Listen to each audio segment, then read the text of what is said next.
Keluargaku adalah segalanya bagiku. Cita-citaku hanya ingin membanggakan dan menaikkan derajat orang tua. Itu menjadi prioritas utamaku. Namaku Faizah, seorang gadis keturunan desa di Jawa Tengah dan keturunan Jakarta. Ibuku meninggal sejak aku berumur 6 tahun di kota. Ayahku membawa aku kembali ke rumah nenek di Jawa Tengah di sebuah desa sederhana. Aku masuk kuliah saat berumur 19 tahun. Memilih kuliah di Fakultas Ekonomi salah satu perguruan tinggi negeri di Jakarta yang membuatku harus tinggal sendiri di rumah kos-kosan jauh dari ayah dan keluarga. Pagi itu masih berumbun dan lembab, sedikit gerimis, berat rasanya meninggalkan rumah. Tetapi sejuta impian dan rencana hidup di masa depan terus mendorongku untuk selalu semangat dalam menikmati proses menuju tujuan yang kudambakan saat itu.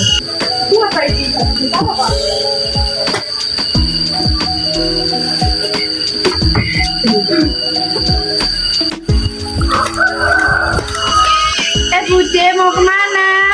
Faiza, Mau ke warung, kamu mau kemana? mau ngurus berkas buat kuliah, Bude. Loh, mau kuliah. Perempuan itu harusnya tuh di rumah mencuci, masak, terus suami. Kamu tadi nikah, Bude. Ida ingin sekolah, ia punya cita-cita yang tinggi, ingin jadi sarjana dan bekerja di perusahaan besar di Jakarta. Nanti waktunya tiba, ia bisa membuka perusahaan sendiri. Apa cita-cita kamu?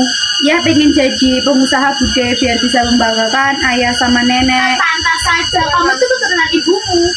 Maksud Bude apa? Ibumu itu keras kepala, kayak orang kota yang gak bisa diatur. Aku punya cita-cita dan tujuan hidup, Bude. Aku ingin bisa menjadi wanita yang bisa dibanggakan, bisa merubah nasib keluarga ini, dan tidak menjadi wanita yang biasa-biasa saja. Nah, dia tidak perlu kuliah, dia hanya tamatan SMA, bisa menghasilkan uang sendiri. Menjahit maksud Bude. Iya, dia hanya perlu 3 bulan untuk kursus, dia udah menghasilkan uang. Bude Siska adalah budenya Anissa. Beliau sering sekali membandingkan aku dengan Anissa, dari SD sampai SMA.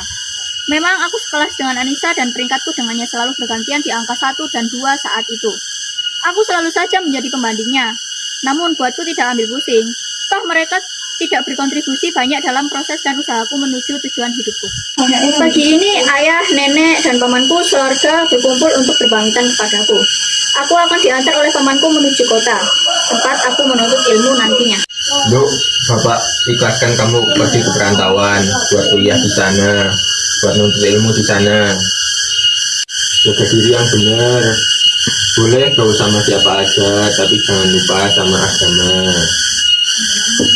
Kamu adalah cucu satu-satunya di keluarga ini yang diharapkan oleh keluarga ini. Dengan nama Adriani yang kamu sandang, kamu adalah wanita yang kuat dan tangguh. Faiza, kamu menang dalam segala tujuan hidupmu. Pesan nenek satu, jaga pergaulan, jaga akhlak dan adab kamu di sana. Lanjutkan apa yang menjadi cita-citamu, ya.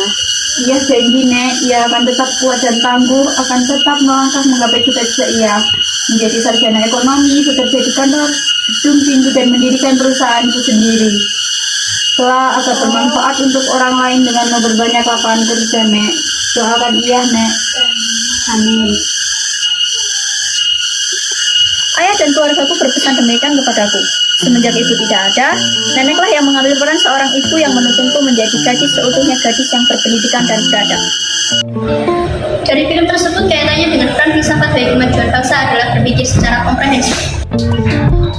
Dalam bidang ilmu filsafat, dapat diartikan bahwa komprehensif itu adalah sebuah cara di mana orang bisa melihat suatu hal secara lengkap meliputi berbagai aspek. Pola pikir komprehensif adalah sebuah pola pikir yang terbuka. Wanita tidak hanya berujung di dapur saja.